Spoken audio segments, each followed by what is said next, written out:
بڑی علامتیں جو کہ بالکل خرق عادت کے انداز میں ہوگی، جن کا معاملہ جو ہے وہ آپ کے ناپ تول میں نہیں آ سکتا، آپ کی کیمسٹری فزکس اس کا جو ہے وہ نہیں کر سکتی، ادراک ہوگا یہ قیامت کی۔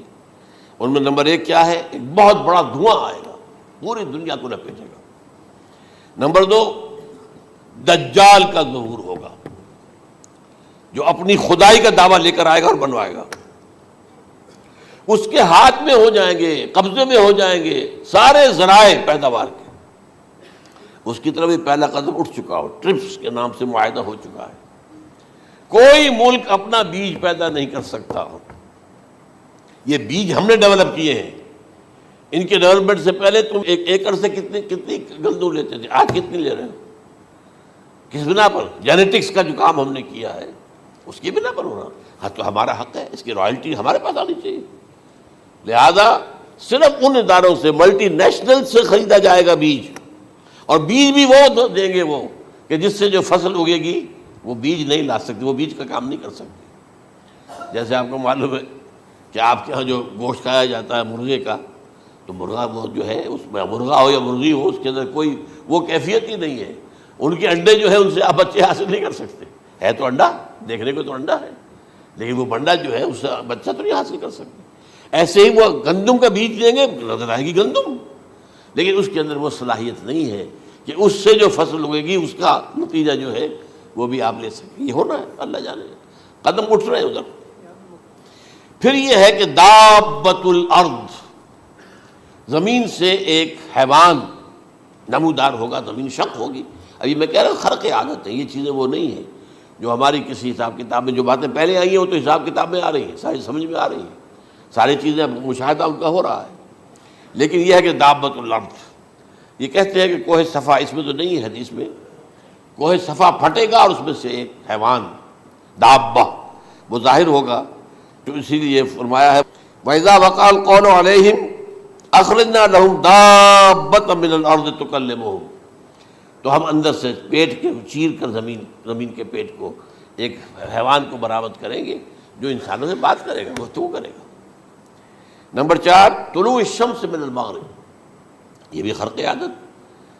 سورج تو طلوع ہوتا ہے مشرق سے، غروب ہوتا ہے مغرب میں، لیکن اس وقت معاملہ الٹا ہو جائے، یعنی جو کائنات کے اندر جو گڑبڑ ہوگی کچھ سمجھ میں بات آتی ہے کہ یہ معاملہ جو ہے یہ تو اس پورے سولر سسٹم کو اگر بدل دیتے ہیں تو مشرق مغرب ہو جانا، مغرب مشرق ہو جانا، یہ بالکل سمجھ میں آنے والی بات ہے۔ اس کے بعد ہے عیسیٰ ابن مریم کا نزول، جس کے بارے میں آج میں نے گفتگو کی ہے تفصیل سے۔ یہ نزول ہونا ہے، یہ علامات قیامت میں سے حضور نے بیان فرمایا ہے، اور قرآن مجید کی جو اصطلاحات ہیں اس کے حوالے سے میں نص قطعی جو ہے وہ میں آپ کے سامنے رکھ چکا ہوں۔ پھر یاجوج ماجوج کا ایک معاملہ ہے، یہ میں ابھی اس وقت زیادہ اس پر بات نہیں کر سکتا۔ حضرت عیسیٰ علیہ السلام کے نزول کے بعد دو کام ہو گئے، یہودیوں کا قلع قمع ختم، تمام یہود، ایک کام تو یہ ہونا ہے، اور نمبر 2 عیسائیت کا ختم ہو جانا۔ عیسائیت کی نفی کر دیں گے، بھائی میں تم مجھے خدا کا بیٹا بنائے بیٹھے ہو، میں تم خدا کا بیٹا نہیں ہوں، میں تو اس کا بندہ ہوں، رسول ہوں، میں نے تم سے کب کہا تھا کہ مجھے خدا کا بیٹا بناؤ۔ نمبر 2 یہ کہ وہ خنزیر کو قتل کر دیں گے، یعنی یہ تم نے خنزیر کب سے کھانا شروع کر دیا؟ میں تو تم کو نکاح اجازت دے کر گیا تھا، یہ تو شریعت موسوی میں حرام تھا، اور میں کہہ کر گیا تھا کہ یہی شریعت تم پر لاگو رہے گی، ہاؤ کم تم نے کیسے یہ؟ آج بھی بہت سے رومن کیتھولکس جو ہے وہ سور نہیں کھاتے، وہ اس میں ہے ان کے اندر کچھ نہ کچھ بعض جو ہے جو حضرت عیسیٰ کی تعلیمات کا کچھ اثر ان کے ہاں ہے۔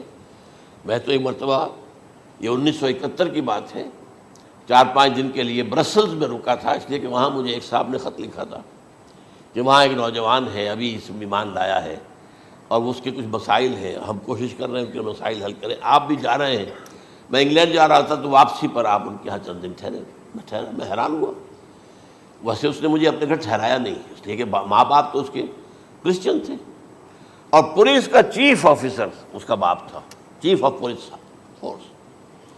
اس نے مجھ سے ایک دن کھانے پہ بلایا، میں ہوٹل میں ٹھہرایا مجھے، اس نے کہا آپ اطمینان سے یہاں کھانا کھائیں، اس گھر میں نہ آج تک کوئی شراب کی بوند آئی ہے، اور نہ ہی کوئی بوٹی آئی ہے سور کی، رومن کیتھولکس۔ اب اکلوتا بیٹا تھا یہ عبدالعزیز، نے بعد میں نام رکھا، وان کینٹر اس کا نام تھا جو کہ اوریجنل تھا، پھر اس نے نام رکھا عبدالعزیز وان کینٹر، پرانا نام بھی بحال رکھا۔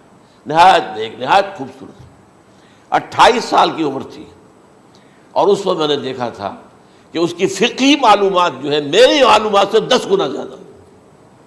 اس کی وجہ کیا ہے؟ وہ گیا تھا موراکو میں ایز اے ٹیچر، ملازمت کرنے، پیسہ کمانے، وہاں وہ مسلمانوں سے اس کا ہوا رفت ضبط ہوا، اسلام کی تعلیمات سامنے آئی، اسلام لے آیا۔ اب اکلوتا بیٹا ہے، اور ماں باپ جو ہے کرسچن کیتھولکس۔ جب وہاں سے واپس آیا تو پھر کہتے ہیں کہ ہمارے درمیان ایک معاہدہ ہے، وی آر لیونگ ٹوگیدر، لیکن یہ معاہدہ ہے ہم مذہب پہ بات نہیں کریں گے، بس باقی جو بھی ہے وہ ساتھ رہ رہے ہیں۔ لیکن میں حیران ہوا، مجھے معلوم نہیں تھا۔ اچھا، اس کے بعد اس نے جب اسلام کا فیصلہ کیا تو اس کے سامنے سوال آیا کون سی فقہ اختیار کروں؟ تو اس نے بڑی جو ہے تھورو اسٹڈی کی ہے تمام فقہوں کی، کمپیریٹو اسٹڈی، ان کو کرنے کے بعد پھر فائنل فیصلہ اس کا یہ تھا کہ حنبلی فقہ میں اختیار کروں۔ چاروں فقہوں میں سب سے لیٹسٹ حنبلی ہے، یعنی حنفی نمبر 1، پھر مالکی نمبر 2، پھر اس کے بعد شافعی نمبر 3، پھر یہ امام احمد ابن حنبل ہے۔ اور امام احمد ابن حنبل کے زمانے تک احادیث بہت بڑے پیمانے پر جمع ہو چکی تھی، جبکہ ابھی حضرت امام ابو حنیفہ کے زمانے میں کوئی اتنا زیادہ جو ہے حدیث کا بھی ذخیرہ نہیں بنا تھا۔ اسی پر تو لوگ حیران ہوتے ہیں کہ زیادہ حدیث امام ابو حنیفہ کے علم میں نہیں تھی، لیکن مجال ہے کہ ان کا کوئی فتویٰ جو ہے کتاب و حدیث کے، کتاب اور سنت کے خلاف ہو۔ اگرچہ انہوں نے صاف کہا کہ اگر تم پاؤ کوئی ایسی سچی حدیث، پختہ حدیث جو میری کسی رائے کے خلاف ہو تو میری رائے کو دیوار پر دے مارنا اور اس صحیح حدیث کی پیروی کرنا۔ لیکن ویسے اس کے بعد یہ کمال یہ ہے کہ بہت ہی کوئی شاذ معاملہ ہے کہ جس میں ان کا کوئی فتویٰ وہ کتاب و سنت کے منافی ہو یا سنت کے منافی ہو۔ کتاب پہ تو سوال پیدا نہیں ہوتا، کتاب تو ساری ان کے سامنے موجود تھی۔ اس کے بعد یہ ہے کہ یاجوج ماجوج، اصل میں بتا رہا تھا آپ کو کہ جب عیسائیت بھی ختم ہو گئی، یہود ویسے ختم ہو گئے، استیصال ہو گیا، جڑ کٹ گئی، اب عیسائیت گویا کہ اسلام میں ضم ہو گئی، عیسائیت مذہب ختم، یہودی خود ختم۔ اب یہ طاقت کتنی ہو جائے گی؟ تقریباً 2/3 دنیا آ گئی، تمام اب عیسائی 2 ارب کے قریب ہیں، 1 ارب 90 کروڑ ہوں گے، یا مسلمان بھی 1 کروڑ 50-60 لاکھ ہیں، دونوں کو جوڑ لیجیے کتنے ہو گئے؟ 6 ارب کل آبادی ہے۔ لیکن اس کے بعد آتا ہے یاجوج ماجوج کا خروج۔ یہ یاجوج ماجوج میرے نزدیک چائنا اور رشیا ہے، ان کی مجموعی طاقت اتنی ہوگی، اور یہ اس طرح آئیں گے ہر اونچائی پر سے اترتے ہوئے، پھسلتے ہوئے۔ جیسے 1962 میں جب وار ہوئی تھی بٹوین چائنا اینڈ انڈیا 1962 میں، تو وہ اس وقت کا نقشہ جو آج بھی اخبارات میں پڑھتا تھا تو یاد، waves after waves of Chinese soldiers were coming down the slopes of Himalayas۔ یہ تو وہ ہے نا جن کی تعداد کا کوئی حساب نہیں ہے۔ اور رشیا اور یہ مل کر جو ہے، میرا اندازہ یہ ہے کہ جب پہلے ملحمۃ العظمیٰ ہوگی وہ عیسائیوں اور مسلمانوں کے درمیان، اس وقت یہ دونوں پاورز نیوٹرل رہے گی، لیکن غالباً یہ بات طے کر لیں گی کہ ویپنز آف ورلڈ جو ہے ماس ڈسٹرکشن، یہ استعمال مت کرنا۔ اگر یہ ویپنز آف ماس ڈسٹرکشن استعمال کرو گے تو ہم میدان میں آ جائیں گے۔ اس میں وہ جنگ جب ہو چکے گی، پھر حضرت عیسیٰ کو فتح حاصل ہو جائے گی، اور پھر یہ کہ یہودیت ختم ہو جائے گی، عیسائیت بطور مذہب ختم ہو کر اسلام میں ضم ہو جائے گا، پھر وہ 40 برس کا عہد حکومت ہے حضرت عیسیٰ علیہ السلام۔ لیکن جب یہ فتح ہو جائے گی ان پر، اب یاجوج ماجوج آئیں گے، اور اتنی تعداد میں آئیں گے کہ بحیرہ طبریہ جو ہے اس کا سارا پانی پی جائیں گے۔ یہ تو اگر آپ کو کبھی اندازہ ہو یا کوئی آپ جانیں ان لوگوں کو جو ان چینیوں سے واقف ہیں، وہ کہتے ہیں زمین پر ہلتی ہوئی کوئی چیزوں سے وہ چوری چھوڑ کے کھا جائیں گے۔ جہاں وہ جاتے ہیں ایز اے لیبرر، وہاں کے جو سارے کتے ہیں ختم، ساری بلیاں ختم، ہر شے، وہ جو سانپ کھاتے ہیں، ہر چیز کھاتے ہیں۔ اور یہ تمام ایسٹرن کنٹریز کے اندر ہوتا ہے، بڑی ڈیلیشس ڈشز ہیں یہ سانپ وغیرہ وغیرہ۔ اور یہ جس طرح کھا جائے، پانی پئے ایک قطرہ نہیں رہے گا اس پر. تو پھر جو ہے اللہ تعالیٰ اس وقت جو ہے اس میں ایک ایسی بیماری پیدا کرے گا، یہ سب مر جائیں. یہ معجزے سے ہوگا. یعنی ان کے اوپر فتح جو ہے وہ عام لڑائی کے ذریعے سے نہیں ہوگی، بلکہ اس کے اوپر فتح جو ہوگی وہ اللہ تعالیٰ سے بوجھ، ایک بیماری پیدا ہوگی، سب مر جائیں گے. اور اس کے بعد اللہ تعالیٰ ایسے پرندے بھیجے گا بڑی لمبی لمبی گردنوں والے، وہ ان سب کو کھا جائیں گے. جیسے ہمارے ہاں گدھ ہوتے ہیں وہ ان کو صاف کر دیں گے. ورنہ تو یہ ہے کہ پوری دنیا کے اندر جو بدبو اور جو پیدا ہوتا معاملہ اس سے، تو اس نوع انسانی کی بقا ممکن نہیں تھی. ان کے خاتمے کے بعد پھر یہ ہوگا کہ حکومت اسلامی جو ہے پوری دنیا میں حضرت مسیح علیہ السلام کی ہوگی. 45 برس وہ رہیں گے. اسی میں وہ کہلن بھی آ جائے گا، وہ فی المہد و کہلن جو میں نے شروع میں بیان کیا تھا. اسی میں پھر یہ ہے کہ وہ شادی بھی کریں گے، ان کی اولاد بھی ہوگی، اور پھر ان کا انتقال ہوگا تو حضرت حضور صلی اللہ علیہ وسلم کے حجرے میں، وہیں پر جہاں حضور اور ابو بکر اور عمر رضی اللہ تعالیٰ عنہم دفن ہیں، وہیں پہ ان کو دفن کیا جائے گا. اور قیامت کے دن حضور فرماتے ہیں کہ میں اور یہ تینوں ساتھ نکلیں گے. تو یہ ہے حالات و واقعات. بہرحال اس میں یہ ہے کہ یہ نوٹ کر لیجئے کہ جہاں تک ہمارے ہاں آج کل کا معاملہ ہے، میرے نزدیک میں یہ کہنے پر مجبور ہوں، جو رفع و نزول مسیح کو نہیں مانتا وہ کم سے کم منکر حدیث ضرور ہے. میں اس سے کم کا فتویٰ نہیں دے سکتا. اب یہ ہے کہ جو لوگ مہدی کو نہیں مانتے ان کا معاملہ میں مختلف سمجھتا ہوں. چند منٹ لے رہا ہوں آپ کے اور اس لیے کہ ان کی حدیثیں صحیحین میں نہیں ہیں، بخاری مسلم میں نہیں. اور یہ کہ بہرحال ان کا معاملہ جو ہے وہ ایسا نہیں ہے حضرت عیسیٰ کا. حضرت عیسیٰ کے آنے کا جو کچھ ہوگا وہ تو میں نے آپ کے سامنے بیان کر دیا. لیکن یہ ہے کہ حضرت مہدی ہمارے نزدیک اس میں خرق عادت کوئی ہے ہی نہیں. جیسے ہر صدی کے مجدد ہوتے ہیں، آخری صدی کے مجدد وہ ہوں گے، اور میرے نزدیک یہی آخری صدی ہے، اور اسی میں حضرت مہدی کا ظہور ہو جانا. سعودی عرب میں کوئی خانہ جنگی ہوگی کسی بادشاہ کے انتقال پر، اور پھر اس وقت یہ ظاہر ہوں گے.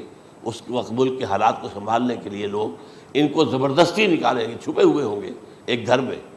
یہ حضرت ام سلمہ رضی اللہ تعالی عنہ کی روایت ہے کہ ایک بادشاہ کے انتقال پر یہ خانہ جنگی ہو جائے گی، اور ایک شخص مدینے سے بھاگ کر مکے میں چھپ جائے گا. یہ تو ہے ان کے الفاظ، میں توجیہ کر رہا ہوں. یہ لوگ ان کی طرف دیکھ رہے ہوں گے کہ یہ جو وقت آیا ہے فتنے کا ہماری قوم پر، ہمارے ملک پر، تو ان کی شخصیت ایسی ہے کہ یہ بیچ میں آئیں، صلح صفائی کرائیں، اور وہ جو ہے اس ذمہ داری سے بچ کر بھاگیں گے اور جا کر مکے میں چھپ جائیں گے.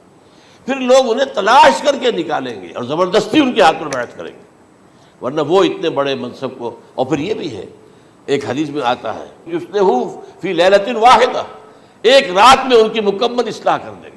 یعنی اگر کوئی تھوڑا بہت نقص اور عیب کوئی ہوا بھی، کوئی کمی کوتاہی ہوئی بھی، تو اللہ تعالیٰ ایک رات میں اصلاح کروا دیں گے. لیکن ہمارے نزدیک اس کے اندر کوئی خرق عادت ہے ہی نہیں. البتہ جو کہتے ہیں اہل تشیع، وہ خرق عادت ہے کہ ان کے 12ویں امام جو ہے وہ بچپن ہی کے اندر اس خوف سے کہ جو بنو عباس بادشاہ ہیں وہ ان کو قتل کر دیں گے، تو وہ ایک غار میں چھپا دیے گئے. اب وہ 1200 برس سے اس غار کے اندر چھپے ہوئے، اور اس کے بعد وہ ظاہر ہوگی، وہ امام مہدی ہوں گے. اس میں خرق عادت ہے. لیکن میں یہ کہتا ہوں کہ محض خرق عادت کی بنیاد پر ہم اس کی نفی نہیں کریں گے. کیوں؟ کیا ہم یہ نہیں مانتے کہ اصحاب کہف 300 برس تک سوئے رہے؟ یہ کیا عام بات ہے؟ حضرت عزیر علیہ السلام اللہ نے انہیں موت دی، موت، اور 100 برس کے بعد زندہ کر کے اٹھا لیا. تو خرق عادت حضرت عیسیٰ کو ہم اتنا بڑا خرق عادت مانتے ہیں کہ اٹھا کر آسمان پر، تیسرے آسمان کے اوپر ہیں، موجود ہیں، اب بھی ہیں. شب معراج میں تیسرے آسمان پر حضور کی ملاقات ان سے ہوئی. تو یہ خرق عادت کی بنیاد پر نفی نہیں ہم کرتے. ہو سکتا ہے، لیکن یہ کہ اس کے لیے ہمارے پاس کوئی دلیل نہیں، کوئی احادیث نہیں، کچھ نہیں، اس لیے ہم اس کو نہیں مانتے. البتہ خود وجود جو ہے حضرت مہدی کا وہ کوئی عجیب بات نہیں ہے. وہ تو جیسے پہلے بھی آئے ہیں ہمارے مجددین، ایسے مجدد ہوں گے اور دین کو تازہ کر دیں گے. ایک صحیح اسلامی ریاست جو ہے وہ عرب میں قائم ہو جائے گی دوبارہ. حضور نے فرمایا وہ عدل اور انصاف سے عرب کو اسی طرح بھر دے گا جیسے کہ وہ اس سے پہلے ظلم اور جور اور زیادتیوں کے سے بھری ہوئی ہوگی. تو یہ کام ہوگا، یہ تو مجدد کا کام ہوتا ہی ہے اس حوالے سے.